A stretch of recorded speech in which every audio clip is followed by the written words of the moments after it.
미국 트럼프 행정부가 동맹국들을 향한 얼토당토 않는 비용 청구를 했다가 강한 반발의 눈치를 보는 모양새입니다. 나토에 적용하겠다던 5% 수준의 국방비를 아시아 국가들에게도 들이밀었기 때문입니다. 한국은 국방부 성명으로 강한 목소리를 냈고, 일본은 미국과의 2+2 고위급 회담을 이례적으로 취소하며 강경 모드로 돌아섰습니다. 이런 가운데 트럼프가 이스라엘-이란 군사 충돌에 대한 오락가락 입장을 보이자 전 국가안보보좌관인 존 볼턴이 독일 방송에 출연해 작심 발언을 해 화제가 됐습니다. 이 내용들 좀 더 자세히 알아보겠습니다. 미국 국방부가 한국을 포함한 아시아의 동맹국들의 국내 총생산의 5% 수준으로 국방비를 지출해야 한다는 새로운 기준을 제시함에 따라 한미동맹과 양국 관계의 국방비 증액이 중요 이슈로 부상하고 있습니다. 미국 국방부의 션 파넬 대변인은 현지 시간 19일 연합뉴스의 질의에 답변으로 보내온 성명에서 피트 헤그세스 국방장관이 18일 상원 군사위원회 청문회와 샹그릴라 대화에서 말했듯이 우리의 유럽 동맹들이 우리의 동맹, 특히 아시아 동맹을 위한 글로벌 기준을 설정하고 있다며 그것은 GDP의 5%를 국방에 지출하는 것이라고 밝혔습니다. 트럼프 행정부는 대서양 동맹인 나토의 유럽 회원국들의 국방비 지출을 기존 목표치인 GDP의 2%에서 5%로 대폭 늘릴 것을 요구하고 있습니다. 결국 그 기준을 한국 등 아시아 동맹국들에게도 동등하게 적용하겠다는 취지입니다. 작년 기준 한국은 GDP의 2.8% 수준인 약 66조 원의 국방비를 지출했는데, 이를 미층 요구대로 GDP의 5% 수준까지 올릴 경우 약 132조 원을 상회하는 액수가 됩니다. 관측통들은 한국의 국방 지출을 단기간 내 100조 원대로 올리는 것은 현실적으로 어려운 일이라고 입을 모읍니다. 물론 헤그세스 장관은 전날 의회 출석 계기에 유럽의 GDP 5% 국방 지출에 대해 국방비 및 국방 관련 투자를 포괄하는 수치라고 했습니다.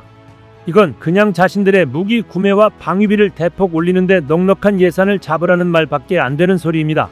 실제로 올해 한국의 국방비는 10년 전인 2015년 37조 4,560억 원과 비교해 63.1% 늘었습니다. GDP 대비 국방비 비율도 2.16%에서 2.32%로 0.16%포인트 상승한 것으로 조사됐습니다. 10년 동안 0.16%를 상승시키고도 세계 군사력 5위의 강한 군대를 만들었는데, 터무니없는 5% 수치는 트럼프의 속보이는 찔러보기 수법에 불과할 뿐입니다. 어쨌든 미국 트럼프 행정부가 공개적으로 운을 뗀 이상 앞으로 한국 이재명 정부와의 소통 계기에 한국 국방 예산의 대폭 증액을 목표 시한과 함께 제시하라고 요구해올 가능성이 있어 보입니다. 미국 우선주의를 내세우는 도널드 트럼프 대통령은 외국 동맹국을 지켜주기 위해 미국의 돈과 군인들을 투입하는 것에 대한 부정적 인식이 강합니다. 이런 상황에서 트럼프 행정부는 지난 3월 마련한 임시 국방 전략 지침에서 중국의 대만 침공 대비와 미 본토 방어를 최우선 과제로 삼으며 북한을 비롯한 다른 위험 요인에 대한 대응은 동맹국들의 대부분 맡기기로 하는 방안을 구상한 것으로 전해졌습니다. 결국 미국 안보정책의 선택과 집중을 위해 동맹국들이 더 많은 안보 관련 역할을 맡고 지출을 늘리도록 하겠다는 트럼프 대통령의 구상이 GDP의 5% 국방 지출 요구에 내포된 것으로 풀이됩니다. 이 말은 동맹국들이 알아서 자체 방위를 하라는 말인데 지켜주지도 않을 거면서 엄청난 돈을 요구하는 말도 안 되는 상황입니다. 이는 주한미군의 규모와 역할 조정, 한미 간의 무역 협상 등과도 결과적으로 무관치 않을 수 있습니다. 트럼프 대통령으로선 한국의 국방 지출 증액 또는 방위비 분담금 증액 등을 요구하면서 주한미군 감축 문제를 카드로 삼을 수 있다고 일각에서는 보고 있습니다. 또 국방 지출 확대 요구는 결국 한국의 첨단 무기 도입 확대, 좀 더 노골적으로 말하면 미국산 첨단 무기의 구매 확대 요구와 연결되는 측면이 있을 수 있다고 전문가들은 보고 있습니다. 그것은 트럼프 행정부가 관세 전쟁을 벌이며 대미 무역 흑자를 보고 있는 한국과 같은 나라들의 미국산 제품 수입을 늘릴 것을 요구하고 있는 상황과 연결될 수 있을 전망입니다. 우리 국방부는 이에 강하게 반응했습니다. 국방부는 20일 이와 관련된 질의에 한국은 미국의 주요 동맹국 중 GDP 대비 국방비 비율이 매우 높은 국가 중 하나라고 강조했습니다. 그러면서 한국은 앞으로도 한반도 방위 및 영내 평화 안정에 필요한 능력과 태세를 구비할 수 있도록 지속 노력해 나갈 것이라고 설명했습니다. 이는 우리는 알아서 잘하고 있으니 걱정하지 말라는 말을 한 모양새입니다. 미군 주둔과 주요 대미 무역 흑자국이라는 점에서 한국과 공통점이 있는 일본도 강하게 반발하는 상황입니다. 일본은 미국의 갑작스러운 국방비 증액 요구에 미국과의 고위급 회담을 취소했다고 파이낸셜 타임스가 현지 시간 20일 보도했습니다. 복수의 일본 정부 관계자와 소식통에 따르면 이와야 타케시 일본 외무상과 나가타니 겐 일본 방위상은 오는 7월 1일 워싱턴 DC에서 마코 루비오 미국 국무장관과 피트 헤그세스 미국 국방장관과 2+2 회담을 가질 예정이었습니다. 그러나 일본은 미국이 국방비를 기존에 요청했던 국내 총생산의 3%에서 3.5%로 늘릴 것을 요구하자 회담을 취소했습니다. 새로운 제안은 엘브리지 콜비 미국 국방부 정책차관이 제안한 것으로 알려졌습니다. 콜비 차관은 지난 3월 의회 위원회에서 일본의 GDP 대비 3% 이상의 국방비를 요구했다고 밝힌 바 있습니다. 한일본 관계자는 회담을 취소한 결정에는 오는 7월 20일에 있을 참의원 선거도 영향을 미쳤다고 밝혔습니다. 이시바 시게루 일본 총리 내각에 대한 부정적인 평가가 높은 데다 미국과의 무역 협상 중 국방비 증액까지 더해질 경우 참의원 선거에 악재로 작용할 수 있다는 판단이 작용했다는 분석입니다.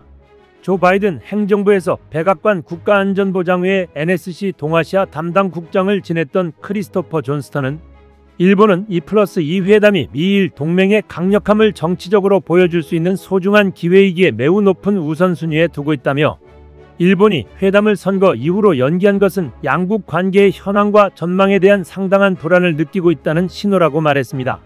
그러면서 일본은 선거 전에 회담을 개최하는 것이 이익보다 정치적 리스크가 크다고 판단한 것으로 보인다며 만약 사실이라면 이는 꽤나 이례적인 평가라고 덧붙였습니다. 이렇듯 현재 도널드 트럼프 미국 행정부는 유럽에 이어 아시아 동맹국들에 대해서도 국방비 증액을 압박하고 있습니다. 미국 기업연구소의 아시아 안보 전문가인 잭 쿠퍼 선임연구원은 트럼프 행정부가 아시아 동맹국들의 국방비 수준에 대해 일관되지 않고 비현실적인 메시지를 보내고 있다며 이는 미국의 우호적인 일부 주요 외국 수도의 관리들과 전문가들을 오히려 곤란하게 만들 위험이 있다고 말했습니다. 트럼프의 막무가내 밀어붙이기식 비용 압박에 한일이 공동 대응하는 꼴입니다. 트럼프는 이란 핵시설에 대한 공격을 두고도 자신이 무슨 일을 할지 아무도 모른다며 2주간의 생각할 시간을 주었다고 밝혔습니다. 이를 두고 전 미 안보보좌관이었던 존 볼턴은 독일 TV 방송에 나와 그의 발언을 보며 폭소를 터뜨려 주목을 받았습니다. 존 볼턴은 우리가 말하는 순간에도 그는 무엇을 해야 할지 모르는 것 같아요. 그는 다음날 뒤집을 수 있는 결정을 내려야 하는 상황에 처하는 것을 좋아하지 않아요? 겁나서 물러선 거죠. 그는 차라리 움직일 여유가 있는 편이 훨씬 낫죠. 그리고 그는 현재 무력 사용을 위협하면 결국 아야톨라들이 핵무기 프로그램의 종식을 진지하게 협상하도록 유도할 것이라고 믿고 있어요. 그는 틀렸어요. 왜냐하면 그들은 핵무기 프로그램 종식을 협상하지 않을 것이기 때문이에요. 전 정말 아야톨라들이 보길 기다리고 있을 것 같아요. 만약 이것이 트럼프가 겁먹고 물러설 거라는 것을요. 그래서 그는 그들을 기다리고 있고 그들은 그를 기다리고 있는 중이죠. 라고 말했습니다. 이에 달린 미국 누리꾼들의 다양한 반응이 있었는데요. 볼튼의 의견에 동의하는 내 자신이 너무 역겹다. 설령 고장난 시계일지라도. 사실 그는 미국 우월주의자입니다. 하지만 바로 여기서 G7 회의에서 겁먹었던 것처럼 열이 나서 참을 수 없어. 저는 조지아인인데요. 조지아어로 타코는 작은 궁뎅이란 뜻이에요. 정말 정확해요. 트럼프는 전쟁에 참여하고 싶어 하지만 그렇게 하면 유권자들을 잃을까봐 두려워하는 거죠. 그는 오직 자기 자신만 생각하는 사람입니다. 트럼프가 미국의 권력을 쥐고 있는 한 이런 식으로는 세계 평화를 이룰 수 없어요. 무너지는 타코 겁먹은 트럼프. 존 볼턴을 진지하게 생각하는 사람이 있나요? 등의 반응이 있었습니다. 한편 헤그세스 국방장관은 전날 미 상원 군사위원회에 출석해 오는 24, 25일 네덜란드 헤이그에서 열리는 나토 정상회의에서 나토 동맹국들이 GDP의 5%를 국방비 및 국방 관련 투자에 지출한다는 공약을 할 것으로 기대한다고 밝히고 있습니다. 특히 이번 나토 정상회의에는 이재명 대통령도 참석할 가능성이 있고 그럴 경우 한미 정상회담이 이루어질 수도 있어 한국에 대한 미국의 국방비 증액 압박은 당장 나토 정상회의부터 수면 위로 떠오를 수도 있는 상황입니다. 트럼프는 한국이 강하게 나오면 어떻게 반응할까요? 이상 시온TV였습니다.